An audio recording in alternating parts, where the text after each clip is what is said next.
ಮುರುಳೋಕಾಧೀಶನಾಗಿ ಬೆರೆದಂತ ನಮ್ಮೊಡೆಯ ಪಾತಾಳ ಭೂಲೋಕ ದೇವದ ಮೂರನ್ನು ತನ್ನ ವಶದಲ್ಲಿರಿಸಿಕೊಂಡವ. ಆ ಕಾಲಕ್ಕೆ ದೇವತೆಗಳನ್ನು ಬಡಿದಾಡಿಸಿ ದೇವಪೀಠದಲ್ಲಿ ಮೆರೆಯುತ್ತಿರುವಂತಹ ವೇಳೆಯಲ್ಲಿ ನಮ್ಮ ಏಳಿಗೆಯನ್ನು ಕಾಣದಂತಹ ದೇವತೆಗಳು ಪಕ್ಷವನ್ನು ವಹಿಸಿ ಒಂದವಳಿ ಖಂಡಿತ ಭೀಕರವಾದಂತಹ ಸ್ವರೂಪವನ್ನು ನೋಡಿ ರಣಕ್ಷೇತ್ರದಲ್ಲಿ ಹೋರಾಟವನ್ನು ಮಾಡಿದವರಿದ್ದಾರೆ. ಎಲ್ಲವರು ಶೈವಿನಿ ಪುರವನ್ನು ಸೇರುವಂತಹ ಕಾಲಕ್ಕೆ ಒಡೆಯನಾದಂತಹ ಶುಂಭಾಸುರನಿಂದ ಅನುಮತಿಯನ್ನು ಹೊಂದಿ ನಾನು ರಣಕ್ಷೇತ್ರಕ್ಕೆ ಹೋದೆ. ಅದರಲ್ಲಿ ಆಲೋಚನೆ ಮಾಡಿದೆ, ಹೋರಾಟವನ್ನು ಮುಂದುವರಿಸಿದೆ ಎಂದಾದರೆ ನಮ್ಮಲ್ಲಿ ಮತ್ತೆ ಉಳಿಯುವವರು ಯಾರು?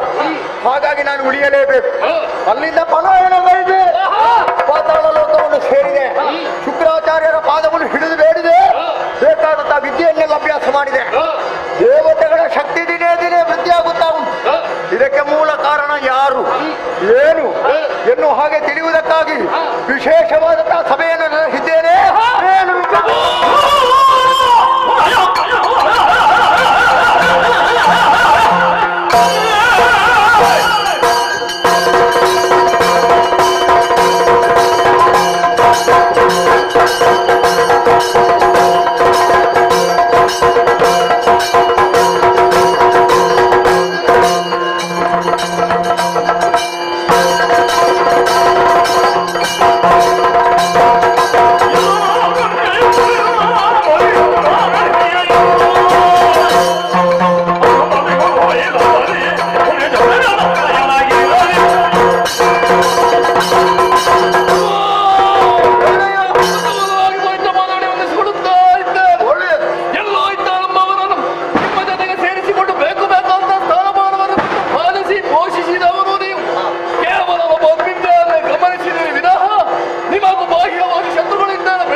ಆರಂಭವಾಗಿದೆ. ಹೇಗದು? ಇಲ್ಲಿಗೆ ಬರ್ತಾರಲ್ಲ, ಹೌದು, ಯಾರು? ಬೇಡು ಭಿಕ್ಷುಕರು, ಗಡ್ಡ ಬಿಟ್ಟ ಗೊಡ್ಡು ಮುನಿಗಳು. ಬೇಡು ಭಿಕ್ಷುಕರು ಅಂತ ಹೇಳಬೇಡ, ಮತ್ತೆ ಅವರು ವಧುಗಳು, ಒಟ್ಟುಗಳು, ಋಷಿಮುನಿಗಳು.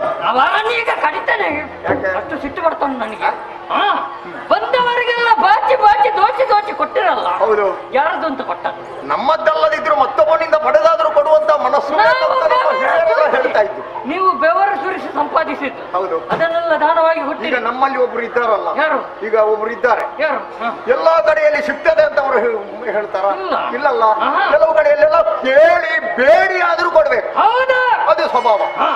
ಆದರೆ ಪ್ರಭು ಏನು? ಏನಾಗಿದೆ ಬಲ್ಲಿರೋ, ನೀವು ಕೊಟ್ಟಂತ ವಸ್ತುಗಳನ್ನು ಅವರು ತಿನ್ನುವುದಿಲ್ಲ, ಮತ್ತೆ ಉಪಯೋಗ ಮಾಡುವುದಿಲ್ಲ. ಏನು ಮಾಡ್ತಾರೆ? ಕಾಡಿಗೆ ಹೋಗ್ತಾರೆ. ಕಾಡಿಗೆ? ಅದು ಯಾಕೆ? ಅದನ್ನೆಲ್ಲ ರಾಶಿ ಹಾಕ್ತಾರೆ. ಈಗ ಅವರು ನಾಡಿನಲ್ಲಿ ಇರುವುದಲ್ವ ಪುಣ್ಯಾತ್ಮ? ಹೌದಾ? ಕಾಡಲ್ಲಿ ಇರುವುದು. ಕಾಡಲ್ಲಿರುವುದು ಅದೇ ವ್ಯತ್ಯಾಸ.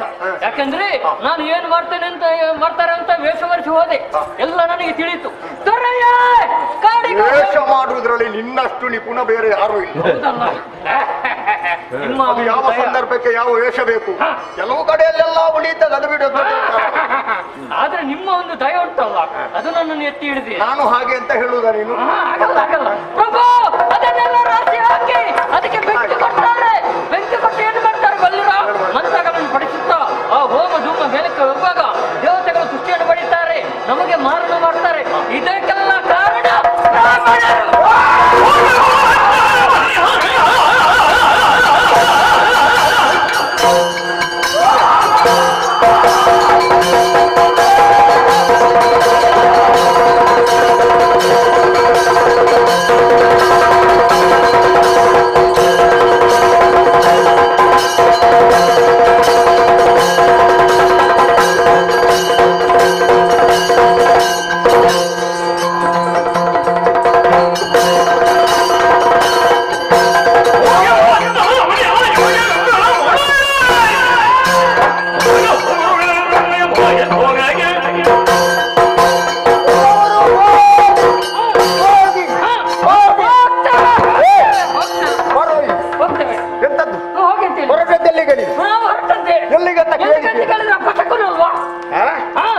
ನಮ್ಮ ನಮ್ಮ ಕಾರ್ಯವನ್ನು ಪೂರೈಸುವಲ್ಲಿ ಎಲ್ಲಿಗಂತ ಕೇಳಬಹುದು. ಶಾಸ್ತ್ರದಲ್ಲಿ ಉಂಟು. ಅದು ಆಪದ್ಧರ್ಮ ಅಲ್ಲ, ಅದು ಧರ್ಮವೇ. ಹೋಗಿ ಎಂದ ಎಲ್ಲಿಗೆ? ನನ್ನ ಗಮನಕ್ಕೆ ಬಾರದಂತ ವಿಚಾರ. ನಮಗೆ ಮುಳ್ಳಾಗಿ ಪರಿಣಮಿಸುತ್ತಾ ಇದ್ದಾರೆ ಬ್ರಾಹ್ಮಣರು. ನಾವು ಭಾವಿಸಿದ್ದು ಹೇಗೆ? ಒಳ್ಳೆಯ ಮನಸ್ಸುಳ್ಳವರು ನಮ್ಮ ಅಭ್ಯುದಯವನ್ನೇ ಬಯಸಿ ಕಾಲವನ್ನು ಕಳೆಯುತ್ತಾರೆ. ಮುಂದಿನಿಂದ ಬೇಕಾದಷ್ಟನ್ನು ಪಡೆಯುತ್ತಾರೆ. ಆಮೇಲೆ ನಮಗೆ ಆಶೀರ್ವಾದವನ್ನು ಮಾಡಿ ಅವರ ದಾರಿಯನ್ನು ಹಿಡಿತಾರೆ ಅಂತ ನಾನು ಯೋಚನೆ ಮಾಡಿದ್ದೆ. ಆದರೆ ಈವರೆಗೆ ನನ್ನ ಗಮನಕ್ಕೆ ಬರಲಿಲ್ಲ. ನಾನಾಗಿ ಪ್ರಶ್ನೆಯನ್ನು ಇಡ್ಲಿಲ್ಲ, ನೀವಾಗಿ ನನ್ನಲ್ಲಿ ಹೇಳಿದ್ದಿಲ್ಲ. ಇದಕ್ಕೆಲ್ಲ ಮೂಲ ಕಾರಣ ಧರೆಯಲ್ಲಿರುವಂತಹ ಬ್ರಾಹ್ಮಣರೇ, ಅವರು ಮಾಡುತ್ತಿರುವಂತಹ ಯಜ್ಞ ಕರ್ಮ, ಅದರಿಂದ ಉತ್ಪತ್ತಿಯಾದಂತಹ ಹವಿಸು, ಅದನ್ನು ದೇವತೆಗಳು ಸ್ವೀಕರಿಸಿ ದಿನೇ ದಿನೇ ಪ್ರವರ್ಧಮಾನರಾಗುತ್ತಾ ಇದ್ದಾರೆ. ಹಾಗಿದ್ರೆ ಮೂಗನ್ನು ಹಿಡಿದು ಎಳೆದಾಗ ಮುಖ ಬರುವ ಹಾಗೆ ಮೊದಲು ಬ್ರಾಹ್ಮಣರನ್ನು ದಂಡಿಸಬೇಕು. ಆಮೇಲೆ ಬಿಕ್ಕುಳಿದವರು ಏನು ಅನ್ನೋದನ್ನು ನೋಡ್ಬೇಕು. ಅವರಿಗೆ ಮೂಲಭೂತವಾದುದು ಯಾವುದು, ಮೂಲದಿಂದ ಕೊಡುವವರು ಯಾರು ಅನ್ನೋದನ್ನು ಸ್ವಲ್ಪ ಯೋಚನೆ ಮಾಡಬೇಕು. ಹಾಗಿದ್ರೆ ನೇರವಾಗಿ ಹೋಗಿ ಅಂದ ಎಲ್ಲಿಗೆ? ಯಜ್ಞ ಮಾಡುವಂತಹ ಪ್ರದೇಶವನ್ನು ಸೇರಿಕೊಳ್ಳಿ. ಒಂದು ಮಾತನ್ನು ಹೇಳಿ, ಅರುಣಾಸುರನ ಆಜ್ಞೆಯಾಗಿದೆ, ಇನ್ನು ಮುಂದೆ ಯಾರು ಯಜ್ಞವನ್ನು ಮಾಡುವ ನಾವು ಕೊಟ್ಟಂತಹ ವಸ್ತುಗಳನ್ನು ಸದ್ವಿನಿಯೋಗ ಪಡಿಸಿಕೊಳ್ಳಬೇಕು, ದುರುಪಯೋಗ ಪಡಿಸಿಕೊಳ್ಳುವುದಲ್ಲ ಎನ್ನುವ ಹಾಗೆ ಹೇಳಿ, ಒಂದು ವೇಳೆ ಕೇಳದೆ ಹೋದ ಎಂದಾದ್ರೆ ಹಿಂದೆ ಮುಂದೆ ನೋಡಬೇಡ. ಹರಿತವಾದಂತ ಕಟಾರಿಯಿಂದ ಆತನ ತಲೆಯನ್ನೇ ಕಡಿ. ಆಮೇಲೆ ಪರಂಪರೆ ಬಿಡುವುದಿಲ್ಲ ಅಂತ ಹೇಳ್ತಾರೆ. 5 ವರ್ಷ ಪ್ರಾಯ ಆಗುವಾಗ ಅವರಿಗೆ ಉಪನಯನ ಅನ್ನೋದು, ಆಮೇಲೆ ಒಂದೊಂದೇ ಮಂತ್ರ ಹೊರಡ್ತದೆ, ಅದು ಅಲ್ಲಿಯೇ ನಿಲ್ಲಬೇಕು. ಮಕ್ಕಳನ್ನು ಹಿಡೀರಿ, ಕರಿದಾದಂತ ಬಂಡೆ ಕಲ್ಲಿಗೆ ಅಪ್ಪಣಿಸಿ. ಗರ್ಭಿಣಿ ಸ್ತ್ರೀಯರು ಸಂತಾನ ಯಾವತ್ತೂ ವೃದ್ಧಿಯಾಗಕೂಡದು. ಅವರು ಬೆಳೆದರು ಎಂದಾದ್ರೆ ನಾಳೆ ನಮಗೆ ಮುಳ್ಳಾಗಿ ಪರಿಣಮಿಸ್ತಾರೆ. ಹಾಗಾಗಿ ಅಂತಹ ಗರ್ಭಿಣಿ ಸ್ತ್ರೀಯರ ಉದರವನ್ನು ಸೀಳಿ ಇನ್ನು ದೇವರು ನಾನು ಒಬ್ಬನೇ, ಅರುಣಾಸುರ ಮಾತ್ರ, ಬಿಕ್ಕುಳಿದವರು ದೇವರಿಲ್ಲ. ಹಾಗಾಗಿ ದೇವಾಲಯ ಬೇಕಾ ಬೇಕಾ? ಅದನ್ನು ಪುಡಿ ಪುಡಿಗೆ ಏರಿ ಮಂದಿರಗಳನ್ನು ಧ್ವಂಸಗೊಳಿಸಿ ನಿಮ್ಮ ಇಚ್ಛೆ ಬಂದ ಹಾಗೆ ಮುಂದುವರಿಯಿರಿ. ಎಲ್ಲಿಯಾದರೂ ಒಂದು ವೇಳೆ ಪ್ರಶ್ನಿಸುವುದಕ್ಕೆ ಒಬ್ಬಾತ ಮುಂದೆ ಬಂದ ಎಂದಾದ್ರೆ ಅವನ ತಲೆಯನ್ನೇ ಕಡೀರಿ. ಇದು ನನ್ನ ಆಜ್ಞೆ. ಹೋಗಿ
ಪ್ರಾಪಂಚಿಕವಂತ ಬೆಡಗಿರತ್ತ ಮನಸ್ಸುವ ಮೂಲಕವಾಗಿ ತಾನು ಪ್ರಯೋಮಾರ್ಗಾವಲಂಬಿಯಾಗಬೇಕಾಗ್ತದೆ.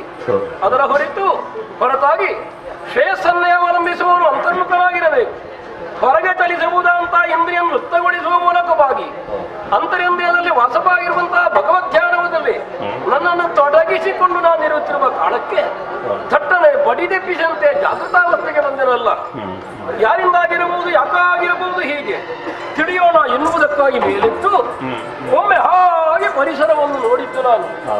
ಶಿವನೇ ಶಿವನೇ ಶಿವನೇ, ಮರಗಳು ಒಣಗಿ ಹೋಗಿವೆ, ಕೆರೆ ಕೊಳಗಳು ಬತ್ತಿ ಹೋಗಿದೆ, ಬೀಸುವ ಗಾಡಿಯಲ್ಲಿ ಬೇಗೆ ಅಧಿಕವಾಗಿದೆ, ನೆಲದ ಮೇಲೆ ಕಾಲಿಟ್ಟರೆ ಮರಳುಗಾಡಿನ ಮೇಲೆ ಕಾಲಿಟ್ಟ ಕಠಿಣ ಅನುಭವವಾಗ್ತದೆ. ಹೌದೆಂದಾದರೆ ಏನು ಧರಿತ್ರಿಗೆ ಕ್ಷಮ ಒಡಗಿದೆ. ಇದೇ ಆಯಿತು ಅಂತಾದರೆ ಸಾಮಾನ್ಯ ಜೀವನ ಬದುಕು ಹೇಗೆ? ಇದನ್ನೆಲ್ಲ ಯೋಚಿಸುತ್ತಿರುವಾಗ ಪ್ರಾಯಶಃ ಈ ರೀತಿಯಾಗಿ ಏರುಪೇರಾದಂತಹ ಪ್ರಕೃತಿಯ ಸಮಸ್ಯೆಯನ್ನು ಅರ್ಥ ಮಾಡಿಕೊಂಡು ಅದನ್ನು ತಿದ್ದುವುದಕ್ಕಾಗಿ ಇರಬೇಕು ನನ್ನಂತವನು ಎಚ್ಚೆತ್ತುಕೊಂಡುದು.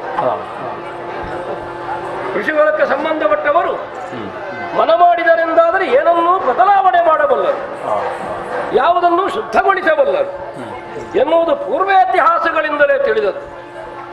ಅಂತೆಯೇ ಜಾಬಾಲಿಯಿಂದಲೂ ಇಷ್ಟ ಆಗಬೇಕು ಎನ್ನುವುದು ದೈವಚಿತ್ತವಾದರೆ ಸಮಸ್ಯೆ ಅರಿವು ನನಗಾಗಬೇಕಲ್ಲ ಎನ್ನುವುದಕ್ಕಾಗಿ ಎಡಬಲ ಸುತ್ತವಂತ ನೋಡುತ್ತಿದ್ದರೆ ಎಷ್ಟೋ ಮಂದಿ ಶಿಷ್ಯಂದಿರಿದ್ದರು, ಒಬ್ಬ ಶಿಷ್ಯ ಇಲ್ಲ. ಈಗ ಎಲ್ಲಿ ಹೋಗಿರಬಹುದು? ಒಪ್ಪಿಕೊಂಡ ಜೀವನವನ್ನು ಬೇಡವೆಂದು ಬಿಟ್ಟರೆ ಅಥವಾ ಇಲ್ಲಿ ಬದುಕುವುದಕ್ಕಾಗದ ದುರ್ಬಲ ಸ್ಥಿತಿ ತಿಳಿಯೋಣ ಎನ್ನುವ ಹಾಗೆ 4 ಅಡಿಗಳನ್ನು ಮುಂದಿರಿಸಿಕೊಂಡು ಬಂದರೆ ಓ ಕೆಳಗಡೆಯಿಂದ ಕೇಳುತ್ತದೆ ಕೇಳುತ್ತದೆ ಕೇಳುತ್ತದೆ. ಆರ್ತನಾದವನು ಕರ್ಣಕುಹರವನ್ನು ಭೇದಿಸ್ತದೆ. ಧ್ವನಿಯನ್ನು ಕೇಳುವಾಗ ಕರುಳೇ ನೋಯುತ್ತದೆ. ಈ ಧ್ವನಿಯ ಮೂಲ ಏನು ಎನ್ನುವುದನ್ನೇ ನಾನು ತಿಳಿದುಕೊಂಡೇದ್ದಾದರೆ ಮುಂದೆ ಸರಿಯುವುದಕ್ಕೆ ಒಳ್ಳೆಯ ಆಧಾರ ದೊರಕುತ್ತದೆ. ಆದ್ದರಿಂದ ಒಂದಿಷ್ಟು ತಡ ಮಾಡದೆ ಧ್ವನಿಯನ್ನು ಅರಸಿಕೊಂಡು ಸಾಕು.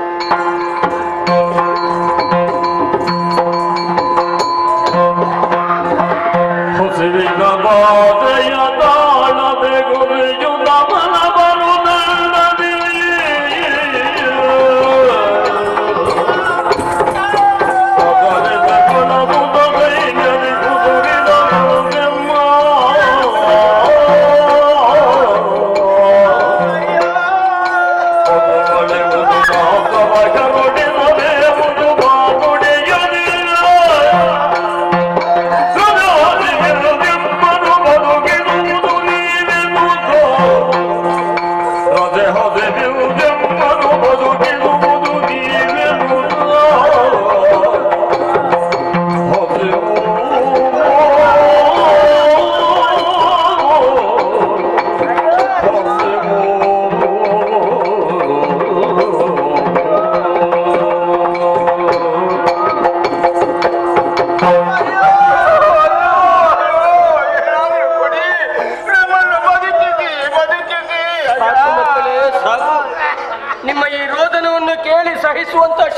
ನನಗಿಲ್ಲ.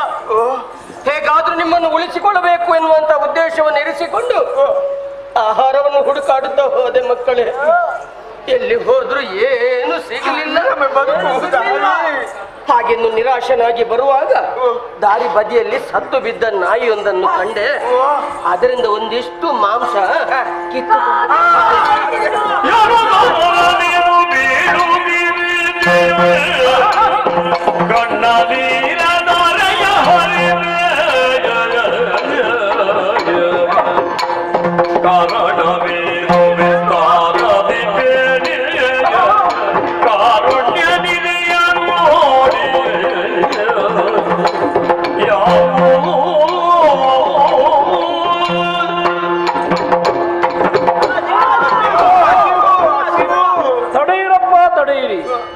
ಹಸಿವು ತೀರಾ ಅಧಿಕವಾಗಿದೆ ನಿಮಗೆ ಎನ್ನುವುದನ್ನು ನಿಮ್ಮ ದಾವಂತ ಎಂದು ನಾನು ಅರ್ಥ ಮಾಡಿಕೊಳ್ಳಬಲ್ಲೆ.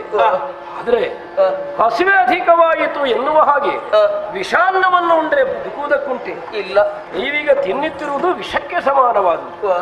ಮಾಂಸಾಹಾರ ನಿಷಿದ್ಧವೆಂದಲ್ಲ, ಯಾವುದನ್ನು ತಿನ್ನಬೇಕು, ಹೇಗೆ ತಿನ್ನಬೇಕು ಎನ್ನುವುದಕ್ಕೊಂದು ವಿಧಿ ಇದೆ. ಹಸಿ ಮಾಂಸ ಮೂಗಿದ್ದವನಿಗೆ ಮುಸುವುದಕ್ಕೆ ಕಷ್ಟವಾಗ್ತದೆ. ಕೊಳೆತು ನಾರುವುದನ್ನು ತಿನ್ನುವುದಕ್ಕೆ ಹೊರಟಿದ್ದೀರಿ ಅಂತ ಆದ್ರೆ ನಿಮಗಿರುವ ಹಸಿವಿನ ಬಾಧೆ ಎಷ್ಟು ಅಂತ ಅರ್ಥವಾಗ್ತದೆ. ಸರಿ, ತಿನ್ನುತ್ತಿದ್ದೀರಿ ಎನ್ನುವುದಕ್ಕಾಗಿ ನಿಮ್ಮನ್ನು ಟಕ್ಕರಿಗಳೆಯಲಾರೆ. ಈ ಭೂಮಿಯಲ್ಲಿ ಹುಟ್ಟಿಕೊಂಡವ ನಾನು, ಇಲ್ಲೇ ಹುಟ್ಟಿಕೊಂಡ ನೀವುಗಳು ನನಗೆ ಸಹೋದರ ಸಮಾನರಿದ್ದೀರಿ. ಸೋದರರೇ, ಇದೆಂಥ ಕಷ್ಟವಂತಪ್ಪ ನಿಮಗೆ. ನೆತ್ತಿಗೆ ಎಣ್ಣೆ ಇಲ್ಲದ ಸಮಯವೆಷ್ಟಾಯಿತು. ನೆಲನೋಟಕನಾಗಿದ್ದಾನೊಬ್ಬ, ಅವನ ಮುಖ ನೋಡ್ಲಿಕ್ಕಾಗುವುದಿಲ್ಲ. ಇವ ಒಣಗಿನ ಕಟ್ಟದ ಹಾಗಾಗಿದ್ದಾನೆ, ಅವ ಎಲುಬಿನ ಹಂದರವಾಗಿದ್ದಾನೆ. ಒಗ್ಗಟ್ಟು ಬೇಡದ ಕೆಲಸದಲ್ಲಿ ಮಾಡುವುದಕ್ಕೆ ತೊಡಗಿದ್ದೀರಿ.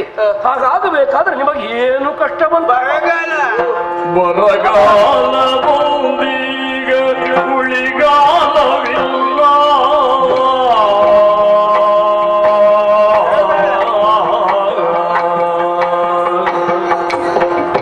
ಬರಗಾಲ ಬಂದೀಗ ಉಳಿಗಾಲವಿಲ್ಲ. ತಿಂಬರೆ ಕೋಳು ನೀರ್ಗಳೆಲ್ಲ, ತಿಂಬರೆ ಕೋಳು ನೀರ್ಗಳಿಲ್ಲ. ಹೊರಗರೆ ದಿನ ಪ್ರಾಣ ಹೊರಬರೈ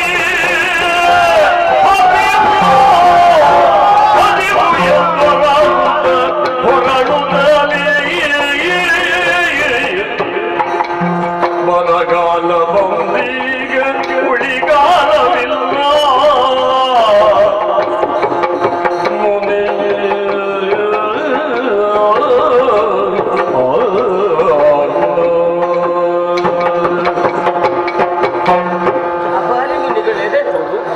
ಸ್ವಾಮಿ, ಈ ಭೂಮಿಗೆ ಮಳೆ ಬರದೆ ಎಷ್ಟು ವರ್ಷ ಸಂದು ಹೋಯಿತು ನಾನರಿ. ತಿನ್ನುವುದಕ್ಕೆ ಆಹಾರ ಇಲ್ಲ, ಕುಡಿಯುವುದಕ್ಕೆ ಒಂದು ತೊಟ್ಟು ನೀರು ಸಿಗುತ್ತಾ ಇಲ್ಲ. ಸಾಕಿದ ಪ್ರಾಣಿಗಳೆಲ್ಲ ಅಲ್ಲಲ್ಲಿ ಸತ್ತು ಬೀಳುವುದನ್ನು ಕಂಡೆ. ಯಾಕೆ ನನ್ನ ಮಕ್ಕಳು, ಮರಿ ಮಕ್ಕಳು ನನ್ನ ಕಣ್ಣು ಎದುರು ವಿಲವಿಲನೆ ಒದ್ದಾಡಿ ಸಾಯುವ ದೃಶ್ಯವನ್ನು ಈ ಪಾಪಿ ನನ್ನ ಕಣ್ಣಿಂದ ಕಾಣಬೇಕಾಯಿತು. ಸ್ವಾಮಿ, ಉಳಿದ ಮಕ್ಕಳನ್ನಾದ್ರೂ ಹೇಗಾದ್ರೂ ಸಾಕಬೇಕು ಎನ್ನುವಂತ ಉದ್ದೇಶ ಇರಿಸಿಕೊಂಡು ಆಹಾರವನ್ನು ಹುಡುಕಾಡ್ತಾ ಹೋದೆ. ಎಲ್ಲಿ ಹೋದ್ರೂ ಏನು ಸಿಗಲಿಲ್ಲ. ಹಾಗೆ ನಿರಾಶನಾಗಿ ಬರುವಾಗ ಸತ್ತು ಬಿದ್ದ ನಾಯಿಯ ಮಾಂಸ ಕಿತ್ತುಕೊಂಡು ತಂದೆ. ಅದು ವ್ಯರ್ಥವಾಯಿತು. ಹಸಿವು ಸ್ವಾಮಿ, ಹಸಿವು.